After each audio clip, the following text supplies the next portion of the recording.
자, 안녕하십니까. 오늘 기술독립군 88차 웨비나입니다. 비자의 큰 꿈 위대한 길이라는 윤영호 박사님이 오늘 발표를 해주실 건데요. 오늘 바로 옆자리에 와 계십니다. 우리 로또 맞은 분들 있죠? 되게 인생이 다 피폐해집니다. 왜 그러냐면요. 큰 돈이 왔었을 적에 자기가 그거를 뭐에다 쓸 건가에 대한 준비가 없이 큰 돈이 오게 되면요. 그 사람들이 전부 다 사실은 피폐해져요. 인생이 망해지는 길이 사실은 그겁니다. 그런데 저희 우리 아멕스지에 대한 부분은 사실은 블록체인 업계에 이런 부분에 큰 우리가 할 수 있는 부분인데 그 이름 다음 하여 사실은 가지고 있을 수 있는 꿈에 대한 얘기를 오늘 해주셔서 우리 기술독립군에서도 이렇게 통일 문제고 크게 얘기해 주신 분이 여태까지 없었는데 88회 만에 이번에 드디어 아주 큰 그 주제를 가지고서 실제로 구현 가능한 통일 문제를 비자를 가지고서 하시는 얘기를 오늘 해주셨습니다. 우리 윤영호 박사님을 큰 박수와 함께 맞이하겠습니다.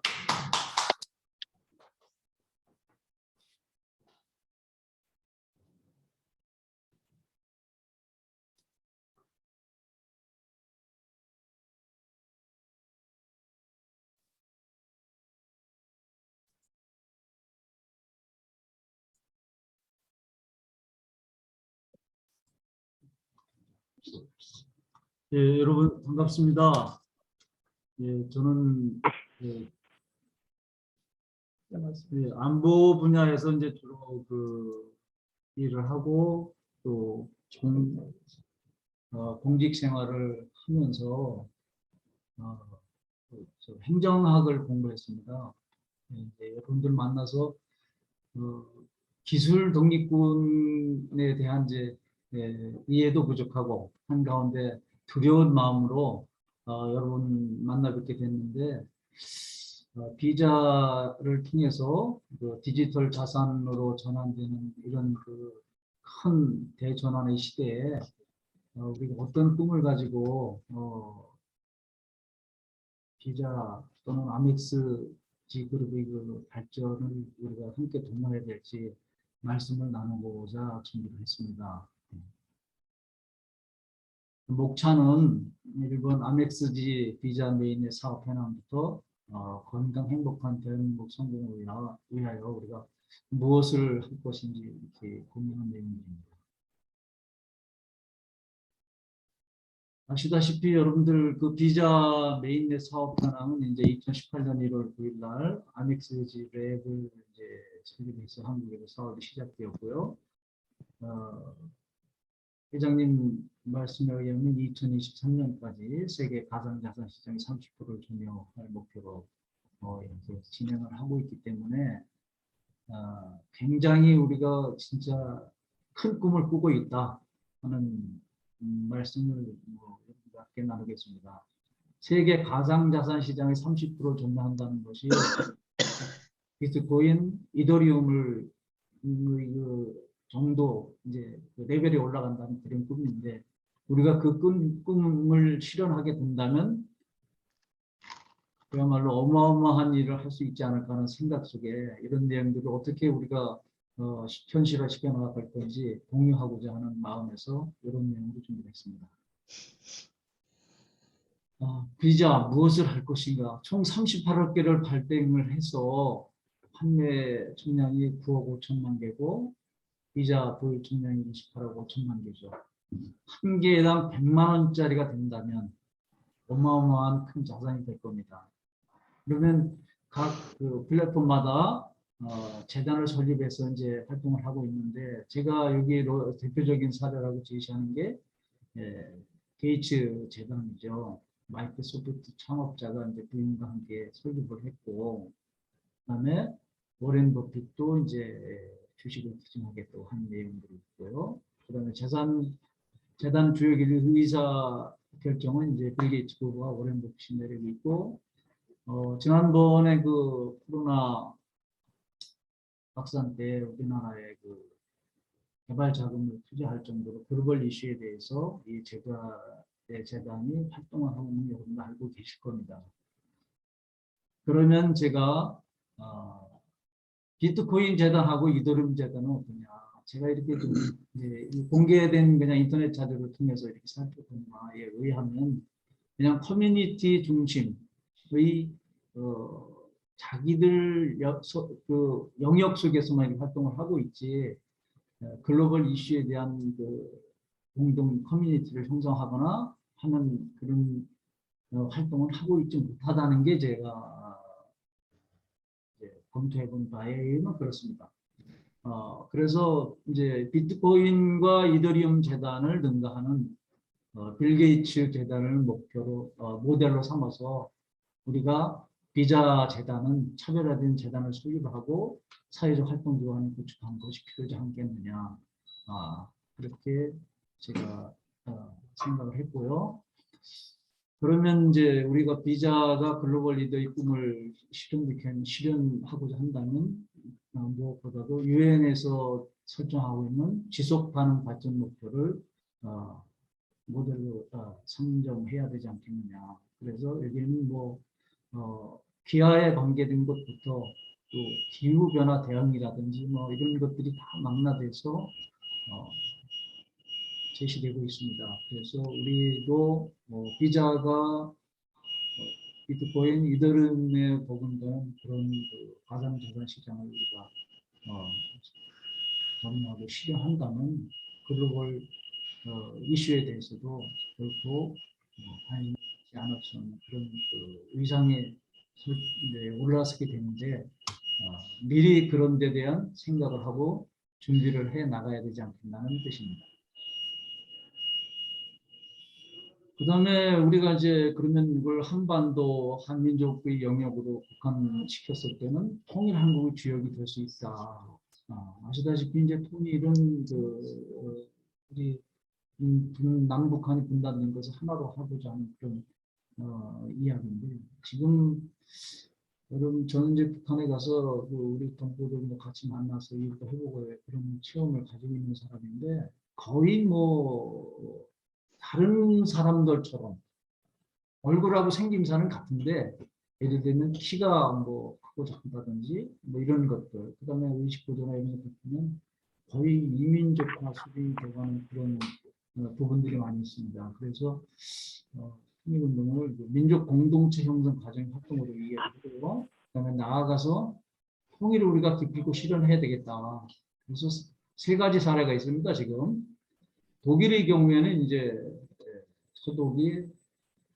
동독이 스스로 붕괴하는 것을 흡수한 평화적 통일을 했고요. 베트남은 이제 북월맹에서 이제 남베트남으로 이제 노력으로 통일을 했죠. 그리고 그와 같은 사례는 이제 북한이 한국 전쟁을 도발한 것도 같은 있습니다. 그러나 또 한 가지 평화적 통일을 이룬 게 아이나 전 뭐 더 먹고 잤다고. 독일 같은 경우는 이제 서독이 동독을 흡수한 형태고요. 예멘은 이제 남북 예멘이 협의를 통해서 통일을 실현한 거예요. 그런데 그 실현을 했는데 서로 배짱이 같이 동거를 하다가 배짱이 안 맞으면 돌아서는 그래서 내전까지 벌어지고 다시 재통합을 했는데 지금 이제 다시 정치적인 혼란이 있기 때문에 어떻게 될지 모르는 그런 상황에 놓여 있다. 그래서 우리가 상정하는 통일은 평화통일 한국인데 남남 동맹이라고 하죠. 그래서 좋은 남자 여자가 만나면 좋은 일이 생기고 통일은 무엇보다도 우리 민족이 주는 큰 대박이 된다. 제가 본 북한의 모습은 한국에서 우리가 늘 볼 수 있는 전면 재개발해야 되는 그런 수준의 모습입니다. 그래서 그런 것들도 그거를 우리가 재개발한다면 아마 젊은 사람들 한 사람도 빠짐없이 북한에 가서 일을 해야 할지도 모릅니다. 그런 상황에 있다는 것을 보면은 우리가 통일은 분명히 대박이다 이렇게 말씀드릴 수 있겠습니다. 그다음에 이제 우리가 그 포괄적 안보라고 이제 얘기하기도 하고 요즘 이제 윤석열 정부에서는 이제 그 경제 안보라고도 이렇게 말을 하고 하는데 어찌됐든 안보라고 하는 것은 국가와 민족 명령을 극대화하는 것은 필수 조건입니다. 우리가 분단되어 있어서 남북한이 서로 군사적으로, 정치적으로, 경제적으로 이렇게 쓸데없는 소모적인 그 갈등 구조를 많이 가지고 있는데 그런 것들도 보다는 통일보다 훨씬 좋은 여건 속에서 우리 민족이 생존해 나갈 수 있기 때문에 통일 안보의 주역이, 통일의 주역이 되보자고 제가 감히 설명을 해보고요. 통일부에서 그 통일 관계된 업무를 주로 하고 있죠. 예. 그래서 조직 또는 뭐 다른 대학은 뭐 마찬가지지만 여기 보면 이제 남북 해방본부라든지 독립통일교육원, 그다음에 북한 이탈 주민 출입사무소, 개성공단 남북공동위원회 사무처, 뭐 북한인권기록센터 등등 이런 역할을 하고 있고요. 통일부에서 하는 일은 주로 이제 통일정책, 남북회담, 남북교류협력, 인도적 문제 해결 이렇게 네 가지 일을 이제 나눌 수 있습니다. 그 다음에 이제 통일부 연역을 보면 1969년 3월 1일 날 이제 그 시작을 해가지고 현재에 이르렀는데 남북한 관계에 따라서 위상이 계속 달라지고 있기 때문에 참 안타까운 마음이 좀 그지 없습니다. 그러나 그 통일에 대한 꿈은 우리가 계속 가지고 가야 하기 때문에 하루 하시라도 손 놓고 있어서는 안 된다 하는 말씀을 드립니다.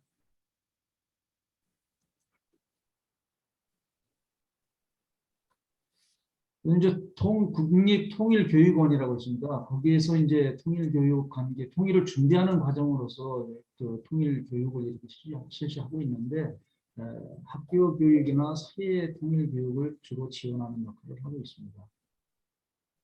그래서 그 통일교육원의 그 임무는 이제 평화통일의 실천 의지, 실현 의지를 함양하고 균형 있는 북한과를 확립하고 민주시민 의식을 교양하고 건전한 안보의식 제고, 그다음 평화의식 함양입니다. 젊은 세대에서 사실은 통일에 대한 생각이나 기대감을 많이 좀 갖지 않고 있어서 걱정스러운 현상이 있긴 하지만 그럼에도 불구하고 아까 말씀드렸듯이 우리 민족과 대한민국이 그 생존하기 위해서는 반드시 통일에 되어야 한다는, 그리고 그 통일이 모두에게 대박이 되는 그런 꿈이라고 말씀을 드리면서 저는 이제 우리 기자가 어떤 역할을 할 수 있는지 고민한 겁니다. 그래서 무엇보다도 통일은 평화적으로 해야 되고요. 아시다시피 이제 현재는 이제 남북한이 분단되어서 군사적으로 대치를 하고 있고 북한은 계속해서 핵개발 및 미사일 발사를 하면서 노력을 과시하고 있습니다.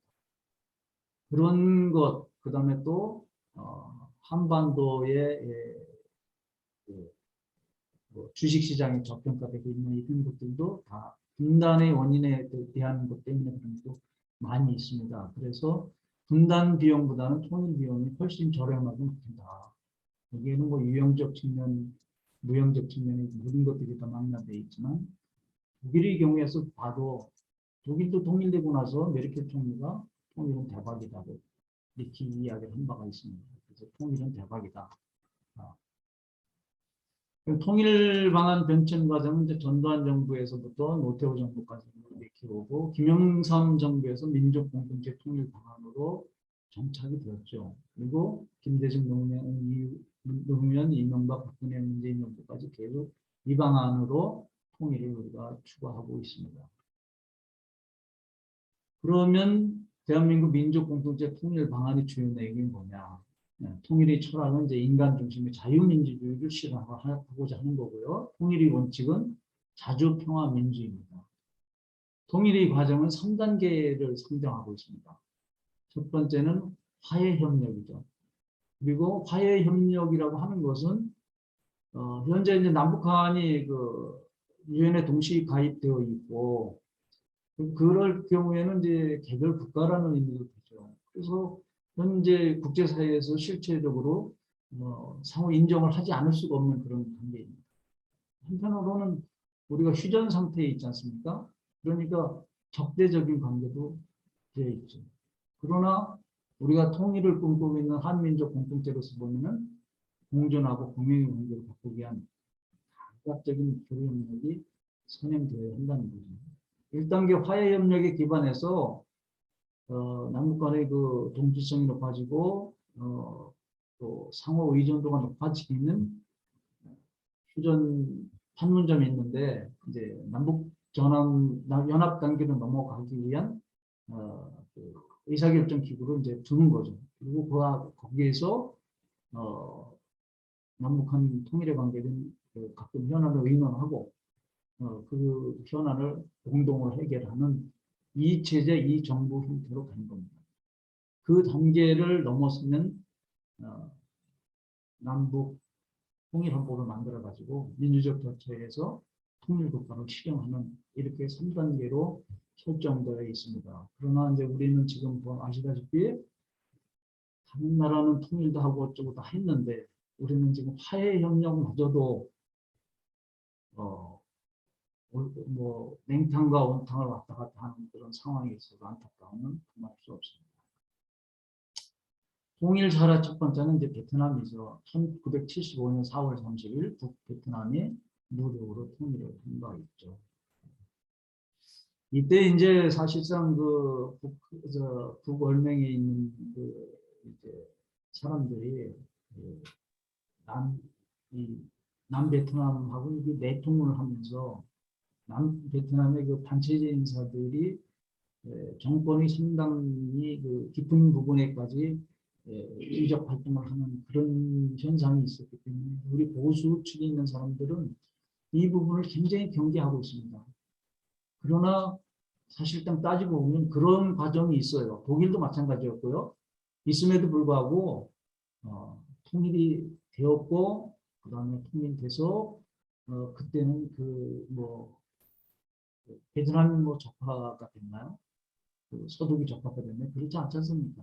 그런 것을 보면은 반드시 거기에 발목이 잡혀가지고 우리가 통일을 거부하거나 통일 그 정책을 후퇴하거나 그래서는 안 되겠다는 뜻입니다. 그다음에 이제 예멘 통일이 이제 보면은 이제 1990년 5월 20일 날 이때가 이제 사실은 그 고르바초프가 소련에 등장하면서 전 세계적으로 그 탈냉전 기류가 확산돼서 이제 예멘도 이때 통일이 된 거죠. 예멘은 파란색으로 보면 이제 자유 예멘이고요. 그다음에 빨간색은 이제 사회주의 예멘입니다. 그래서 이제 사회주의 국가에서 체제가 서로 다르지 않습니까? 서로 다른데 이제 합의를 해서 통일을 하자고 한 거예요. 그래서 모여서 살아보니 서로 배짱이 안 맞죠. 그러면 또 같이 일하고 회의하다가 그냥 책상 꽝 치고 문 열고 보따리 싸가지고 나가고 막 이런 것들이 오가면서 결국엔 이제 전쟁도 내전도 치르고 막 그런 혼란이 계속되고 있습니다. 그래서 이런 합의에 의한 통일 방안이 과연 합리적이냐 하는 것을 의문제 가질 수밖에 없는 거죠. 그다음에 이제 독일입니다. 독일은 1990년 10월 3일 날 소득이 흡수 통일을 했는데요. 아까도 말씀드렸듯이 소련의 고르바초프가 등장하면서 더 이상 이제 그들이 그 체제를 이렇게 유지할 수가 없는 상황이 되죠. 그 영향이 이제 동독에도 영향이 왔고 또 동독은 이제 유럽 내에서 유럽 국가의 일원으로서 함께 살았기 때문에 북한처럼 이렇게 고립되어 있는 상황이 아니고 개방적인 형태에 있습니다. 이웃 국가들이 많이 있기 때문에. 그래서 주민들이 정보 채널도 많이 가지고 있고 또 이제 다양한 정보를 이제 스스로 흡수할 수 있는 상황도 많이 있었기 때문에 소련이 그런 고르바초프 등장 이후 그런 상황이 전개되자 동독 체제를 유지할 수가 없는 상황이 된 거죠. 그래서 결국은 이제 통일이 될 수밖에 없었다. 그래서 이거는 이제 냉전을 벗어나는 서독이 이제 동독을 흡수 통일한 겁니다. 근데 사실 북한도 우리하고 대화를 하고 뭐 통일운동을 하자고 하더라도 그 사람들이 1991년도에 제가 그 오사카에서 이제 해외에 있는 동포들하고 다 전문 학자들이 모여가지고 통일 정책 관계를 뭐 의논들하고 그런 바가 있었는데 당시 모였을 때 북한 사람들 입에서 북한 대표단 그 사람이 한 얘기가 저는 지금도 잊어먹지 않아요. 뭐냐면 우리는 흡수 통일을 결차고 반대합니다. 이렇게 얘기하는 거예요. 그래서 북한이 그런 생각을 가지고 있다는 것을 우리도 또 통일 정책을 수립하고 추진하는데 결국 간과할 수 없는 것입니다. 독일 통일 과정을 이제 이렇게 쭉 보면은 뭐 기가 막힌 노릇들이 현상들이 이렇게 쭉 벌어지죠. 1989년도에서부터 쭉 이렇게 보면은 90년도 뭐 불과 뭐 1년 좀 되었을 때 동독에서 뭐 최초 뭐 자유총선거를 실시한다든지 그다음에 소독 정부에서 총선거 실시하는데 뭐 물적 인적 지원을 한다든지 소독에 있는 정당들이 동독에 가가지고 장애정당에 대해서 조직적인 지원과 선거 활동을 하고 뭐 이런 것들이 가능한 상황이 돼야 비로소 통일이 될 수 있는 겁니다. 그런데 지금 남북한 관계를 보면 너무 암담해요. 지금 이 상황에서 우리가 통일한들 뭐 제대로 통일되겠습니까? 국내 여러 가지 뭐 보면 뭐 소위 말해서 아파트 같은 아파트에 사는 임대주택 사는 사람하고 안 그렇지 않은 사람들하고 갈등 관계라 이런 거를 생각하면 너무 끔찍한 상황이죠. 아무튼 통일이 되었는데 더욱 놀라운 것은 메르켈 총리입니다. 1990년 10월 3일 독일이 통일이 되었는데 불과 15년 후에 동독 출신 여성이 총리가 된 겁니다. 더욱 놀라운 것은 이분이 3연임을 해서 16년, 16일간 재임을 할 수 있었다는 겁니다. 우리가 만약에 통일을 상장한다면 북한에서 내려와가지고 얼마 후에 그 최고 지도자가 된다는 거를 뭐 꿈이나 꾸겠습니까? 네, 그래서 제가 이제 남북한의 3단계 통일 과정 중에 1단계 그 관계대부터 우리가 집중해서 해야 된다고 이렇게 생각하는 거고요. 박정희 대통령, 김대중 이거를 좀 한번 좀 보셨으면 좋겠어요. 이게 북한에 이제 그 노동당 비서인 김기남 비서가 내려와 가지고 2005년도에 우리 국립현충원을 방문해 가지고 참배합니다. 많은 사람들이 이 부분의 의미에 대해서 좀 간과할 수 있는데 제가 볼 때는 이 당시에 김기남 비서가 김정일이 지시를 받고 내려와서 국립현충원에 참배를 할 때는 만약에 통일이 됐을 때 우리가 북한의 혁명 열사에 대해서 어떻게 대처할 건 이런 것도 한번 시험해 보고자 했을 겁니다. 우리는 지금도 뭐 결코 용서할 수 없고 뭐 척결해야 될 그 잔재라고 공산 유물이라고 잔재라고 생각할 수 있는데 북한 사람들은 여기 내려와서 하면서 아마 남한 사람들이 자기들뿐만 아니라 자기 조상들에 대해서 어떻게 생각하고 있는지를 아마 깊이 생각하고 할 겁니다. 그러나 이제 우리는 이런 것에 대해서 크게 이렇게 좀 깊이 있게 진중하게 대처하지 않고 좀 간과하는 부분도 좀 있다 하는 말씀을 좀 드리고 싶습니다. 한덕수 총리입니다. 오른쪽에 이분은 이제 그 수율이 저기 독립투사했던 따님이 와가지고 이제 할아버지 산소에 하나 좀 그래서 이게 국방부 장관 회담까지 이렇게 하고 이거 얼마나 보기 좋습니까? 그런데 지금 참 안타깝게도 이런 뭐 아주 어떤 상황들이 계속 하고 있어서 그런데 저는 이제 개성공단이 통일한국으로 가는 그 연습 공간인데 지금은 뭐 이제 다 북한들이 뭐다 갇혀 있죠. 하단에 보면은 북한 근로자 5만 4천 명이 이제 근무했었습니다. 5만 4천 명이 아침에 버스를 타고 출퇴근한다 하면 아침 저녁으로 출퇴근하죠. 그러면은 버스가 한 1000여 대가 최소한 왔다 갔다 해야 될 겁니다. 그러면 거기서 이루어지는 현상들 여러 가지 보면은 이 북한 분들에게 이 자본주의 사회에 대해서 공부할 수 있는 그런 학습장인데 그마저도 이제 실현이 안 되고 있고요. 여기 이제 이렇게 보면은 결국은 폭파가 되는데 이게 남북한 근로자들 같이 일을 하고 있고 또 그 개성공단 그 관리위원회가 있었는데 그 관리위원회가 위원장이 그 남한 분이에요. 우리 분이라고요. 우리가 그 한마로 거기 시장 노릇을 하고 있고 그 밑에 부위원장들이 남북한 한 명씩 실무진도 그렇게 구성이 돼가지고 현안을 논의하면서 해왔던 거예요. 그런데 이제 그러면서 이제 이 여러 가지 아까 얘기했던 3단계 통일 방안으로 가는 기조들이 여기서 바뀌어지는 건데 지금은 그마저도 다안 되고 있는 간에 현금을 지불을 한다는 그런 문제도 있지만 해외 나가 공단에 가서 우리가 투자하는 것과 거의 유사한 성격이고요. 그다음에 이제 우리가 근로자들에게 초코파이 같은 거에 간식을 주지 않습니까? 그러면 그 간식을 어떤 분들이 안 먹어요. 안 먹고 모아요. 개하듯이 모아가지고 꾸러미로 만들어가지고 평양으로 보냅니다. 그걸 팔아요. 그래서 그걸 돌아가면서 돈을 벌어가지고 생활에 보탬이 되는 그런 현상들, 자본주의적인 현상이 우리로 인해서 이루어지죠. 그래서 북한으로서는 굉장한 리스크를 감수하면서 체제 유지하기 위해서 어쩔 수 없으니까 그냥 이렇게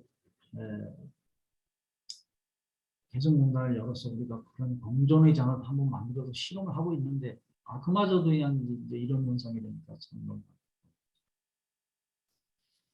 그래서 이제 문재인 대통령 때 남북미 정상을 만났어요. 그러나 이제 시고요. 문재인 대통령께서 그 평양에 있는 5일 그 경기장에 가가지고 10만 관중이 모인 가운데 연설을 한 것도 있었습니다. 북한으로서는 엄청난 파격적인 함대를 한 거고 배려를 한 것이죠. 그러면 이제 미국하고 이제 핵 문제에 대해서 대화가 잘 안 되니까 그만 정지되어 버렸죠. 지금은 이제 사실상 냉전이 끝나고 1990년도에 탈냉전이 되면서 세계화가 되었죠. 근데 지금은 이제 신냉전이라고 이제 헨리 키신저 박사가 몇 년 전에 언급을 해가지고 신냉전 체제로 전환이 되면서 또 공급망 재편이라든지 이런 것들이 계속 이루어지고 북한은 6월 5일 날 이제 미사일을 8발 쐈어요. 우리도 이제 8발 쐈어요. 여기까지 이제 와 있습니다. 그래서 참으로 불안하죠. 네, 불안한 상황인데 우리가 이제 비자를 통해서 무엇을 할 수 있는지 함께 고민하는 것도. 그래서 건강 행복한 대한민국 성공을 위하여 그럼 건강이 뭐냐 이게 또 중요한 겁니다. 그래서 건강의 의미를 우리가 그냥 육체적인 건강만 생각할 것이 아니고 세계보건기구에서 정의한 내용 건강이란 육체적, 정신적, 영적, 사회적으로 완전히 행복하고 역동적인 상태. 그리고 그냥 단순히 아프거나 병약함이 없는 그런 정도에 그치는 것이 아닙니다. 그래서 이러한 건강 WHO의 그 건강 기준을 볼 때 우리 한민족과 대한민국은 건강 행복한 나라. 현재 지금 그렇게 생각을 하면서 통일 한국이 되어지기 전에 우리 민족은 결코 건강하고 하지도 않고 행복하지도 않다고 보는 것이죠. 그래서 이제 문재인 정부까지 사실상 통일 정책에 실패를 하고 지금은 이제 대북 강경 정책으로 전환되는 그런 상황에 있는데 정부 주도의 한계가 있는 거죠. 그래서 관보다는 민이 주도하는 방향의 그 통일 정책이 앞으로 계속되어야 한다는 것입니다. 예. 그래서 그런 의미에서 우리가 비자가 어떤 역할을 할 수 있느냐.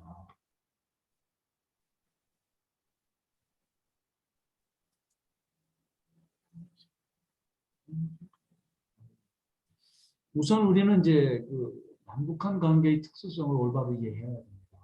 1991년도에 남북한이 유엔에 동시 가입을 했고 각각 독립국가로서 존재합니다.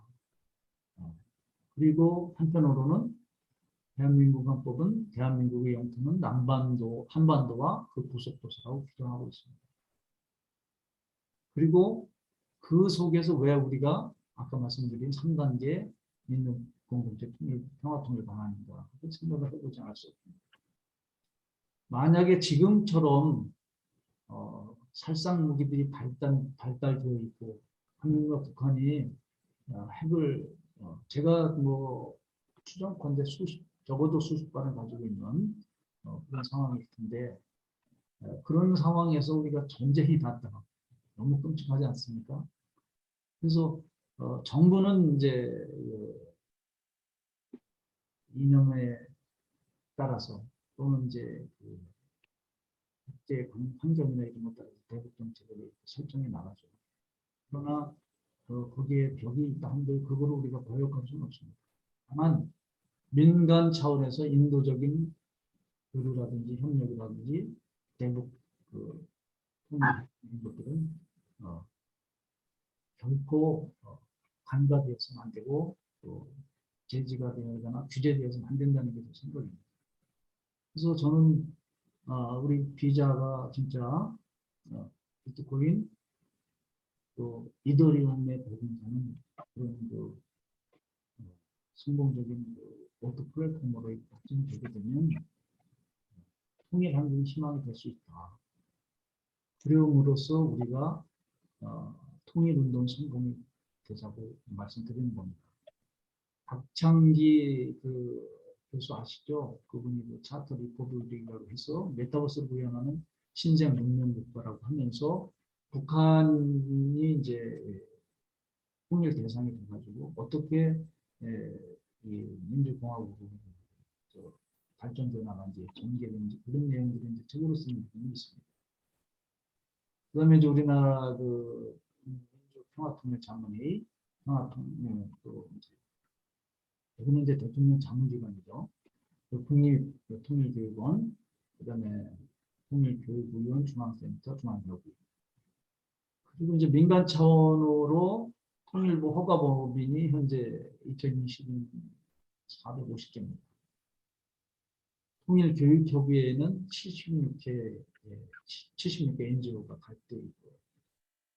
국내의 통일 관련 NGO, 한국 NGO 센터나 한국 NGO 신문이나 이런 데 검색해 자료를 볼 수 있는데, 이제 통일 관계에 대한 NGO 활동만으로 통일 한국을 실현하는 데 선도적인 역할을 할자고 할 수는 없습니다. 국내에 이 외에 무지무지하게 많은 NGO 단체들이 각 분야에 있습니다. 그런 분들에게 비자가 아까 말씀드린 대로 성공을 전제로 비자 재단에서 어떤 목표와 이념을 설정하고 통일운동 방향을 주도해 나가면 우리가 민간 차원에서 통일 실현하는 그 꿈을 우리가 이룰 수 있다. 이렇게 말씀드리고 싶은 겁니다. 그래서 비자 회원들과 함께 제 생각을 한번 공유하고 우리가 그런 꿈을 가지고 비자의 성공을 기원해보자는 뜻으로 를 말씀드렸습니다. 혹시 뭐 제 말씀은 이제 여기까지인데 혹시 질문이 있거나 하면은 질문 받겠습니다. 예, 질문해 주시면 좋겠습니다. 저는 옆에서 오늘 들으면서요. 도산 안창호 선생께서 우리 일제시대 때 조선동포여 힘을 기르소서 그 암울했던 그 시절에도 사실은 힘을 기르소서 이렇게 얘기를 했거든요.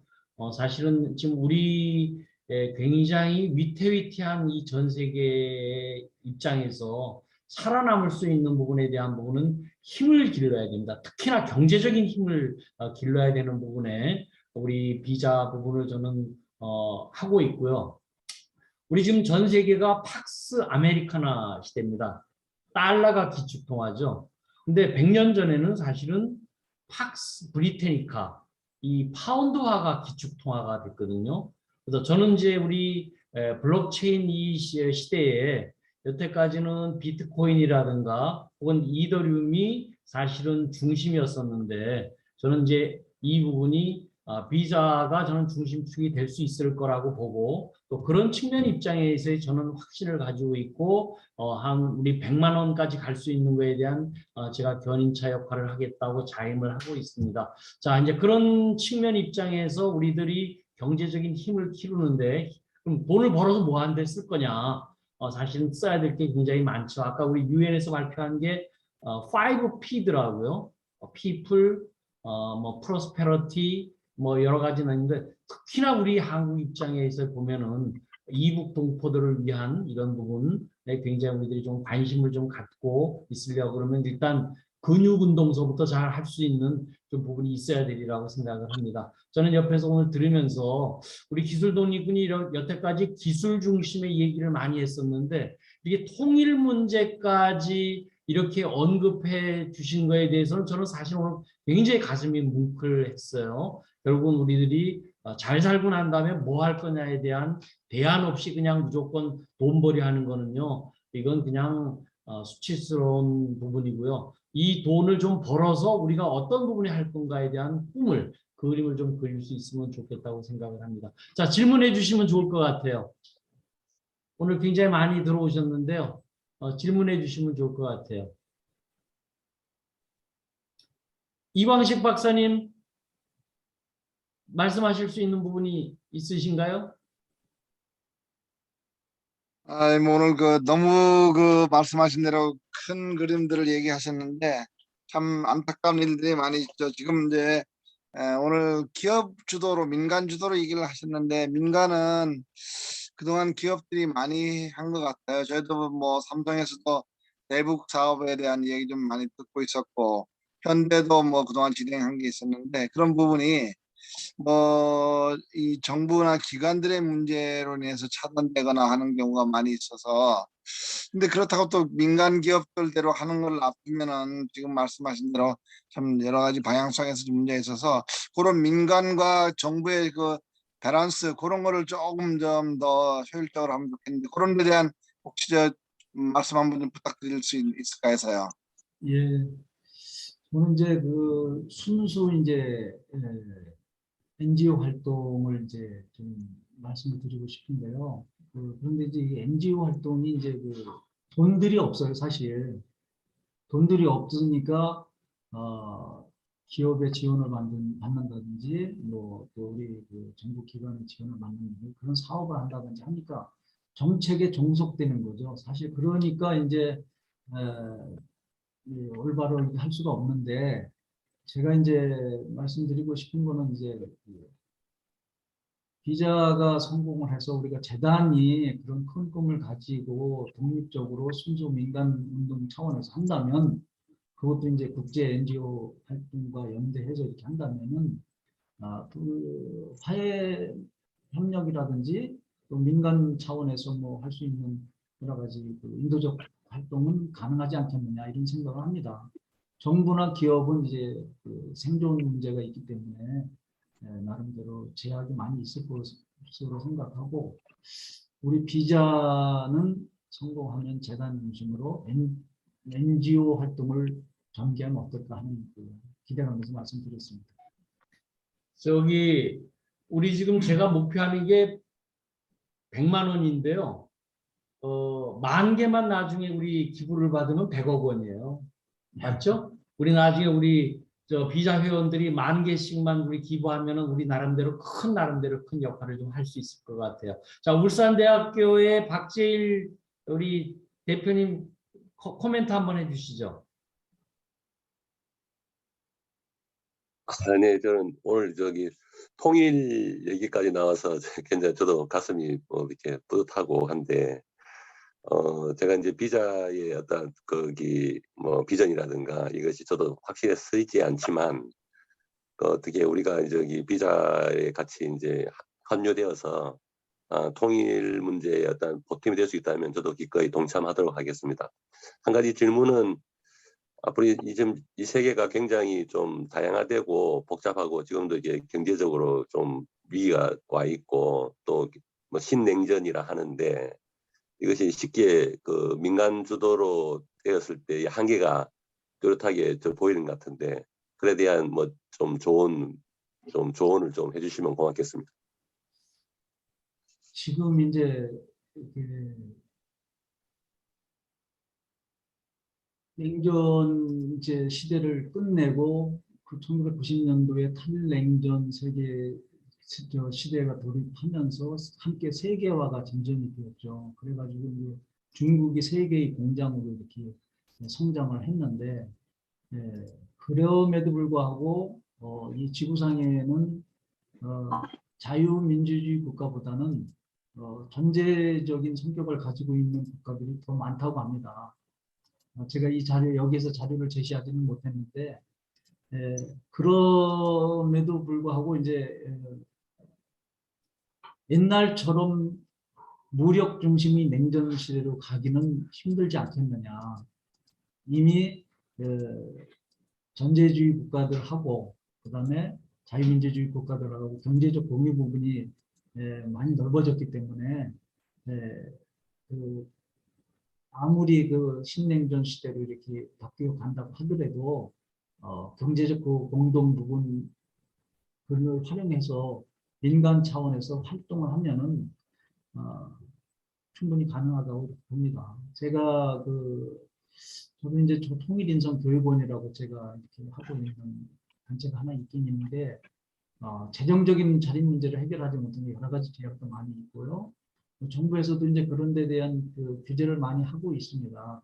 그러다 보니까 까다로운 조건을 이제 설정해서 제약을 하고 뭐 하는데, 그것으로부터 독립돼서 우리가 재정적 안정성과 그 규모만 이렇게 실현되면 얼마든지 미국의 빌 게이츠 재단이라든지 그런처럼 해가지고 하면 충분히 가능한 길이 있지 않겠느냐. 뭐 북한에다 직접 우리가 규제를 지원을 한다든지 그런 활동을 못하면 간접적인 방법도 있고 그렇게 할 수도 있지 않습니까?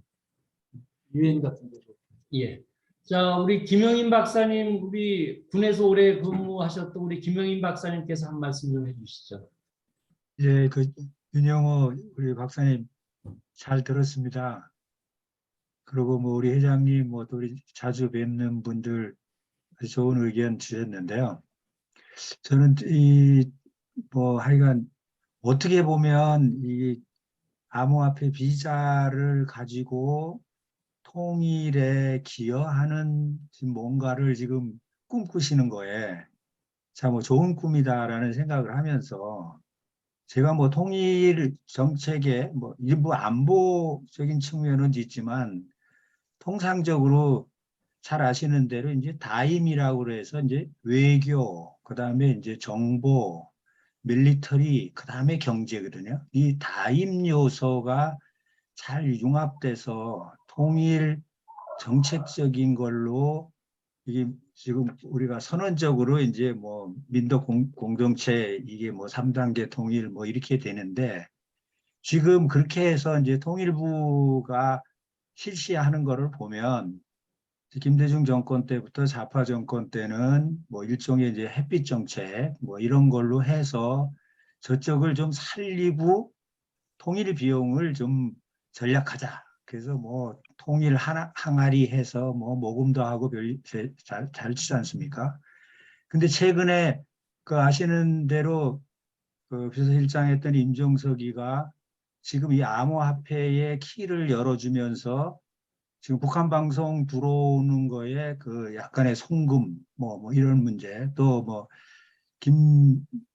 김대중 대통령 때 비자금 비슷하게 송금 문제, 또 다음에 정보 지금 문재인 정권 때 USB 안에 뭐가 담겼냐 여러 가지 문제가 있는데, 이러한 복잡한 문제를 지금 말씀하시는 거에 새로운 이 블록체인에 NFT가 섞여 있는 그리고 한국형 글로벌 비자의 어떤 경제력, 화폐력을 뭐 NGO든 뭐 그다음에 이제 정부기관이든 지원을 해서 통일에 기여하자.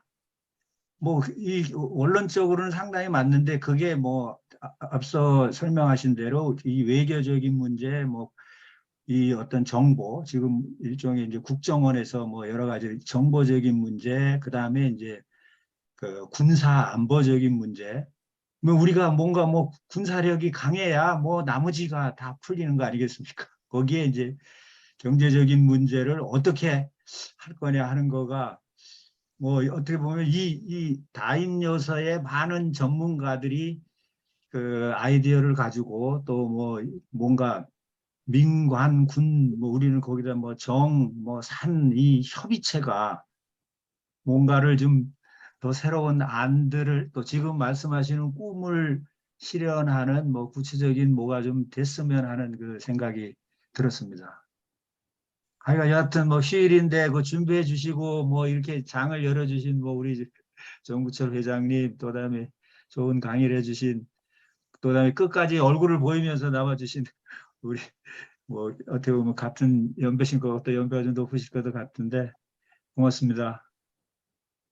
예, 자, 감사합니다. 하여튼 결국 아까 나인 얘기하는 외교, 그다음에 정보, 군사 모든 부분이 사실은 경제가 뒷받침돼야 되는 거거든요. 이 돈 문제가. 그래서 저는 우리 아멕스G 이쪽 이 비자를 저는 글로벌 관점 입장에서 아까 그 기축통화 개념으로 저는 이 부분을 제가 만들 생각을 하고 있기 때문에 그런 부분을 김영희 박사님이 한번 기대를 하셔도 좋고, 한번 오시면 제가 한번 잘 설명을 한번 확신을 가지실 수 있도록, 제가 애매모호함을 확신으로 바꾸는 제가 전문가입니다. 네, 그런 입장에서 한번 우리 같이 한번 얘기를 나누셨으면 좋겠습니다. 네, 자, 거의 질문이 없으시면은 오늘은 이걸로 끝내도록 하겠습니다. 오늘 저는 굉장히 가슴 뛰는 88회 만에 가슴 뛰는 주제를 가지고 사실은 구체적인 우리 나름대로의 비자 문제를 가지고 사실은 통일이라는 문제를 바라볼 수 있어서 너무 개인적으로 저는 행복했습니다. 오늘 발표해 주신 우리 윤 박사님, 또 참석해 주신 많은 분들께 감사의 말씀드립니다. 감사합니다. 감사합니다.